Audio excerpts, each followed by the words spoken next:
జ్ఞానేశ్వర్ కు మద్దతుగా మహేశ్వరం నియోజకవర్గం కందుకూరు మండలంలో రోడ్ షో నిర్వహించారు. ఈ రోడ్ షోలో చేవెళ్ల బీఆర్ఎస్ ఎంపీ అభ్యర్థి కాసాని జ్ఞానేశ్వర్, మాజీ మంత్రి సబితా, స్వామిగౌడ్తో పాటుగా పెద్ద ఎత్తున ప్రజలు పాల్గొన్నారు. ఈ సందర్భంగా సబిత మాట్లాడుతూ బీఆర్ఎస్కి ఎక్కువ ఎంపీ సీట్లు ఇచ్చేలా ప్రజలు సిద్ధం కావాలని తెలిపారు. తెలంగాణ ప్రజల తరపున ప్రశ్నించే గొంతుకగా బీఆర్ఎస్ ఎంపీలను గెలిపించాలని వెల్లడించారు. కాంగ్రెస్ ఇచ్చిన 6 గ్యారెంటీలు అమలు చేసేలా పోరాడతామన్నారు. పార్లమెంట్ ఎన్నికల్లో చేవెళ్లలో కాసాని జ్ఞానేశ్వర్ను భారీ మెజార్టీతో గెలిపించాలని పిలుపునిచ్చారు సబిత.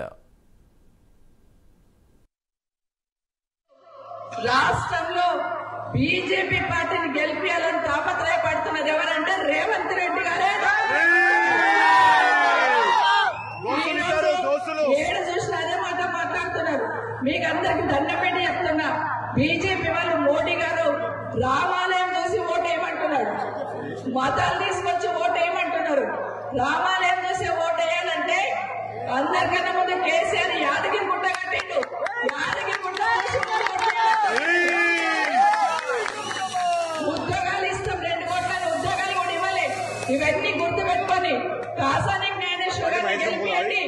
మనకు కావాల్సిన కొట్లాడి తెచ్చుకునే శక్తి అధికారంలోనే ఉండాల్సిన అవసరం లేదు. మీరు ఇచ్చిన శక్తి ఉంది, ఎక్కడ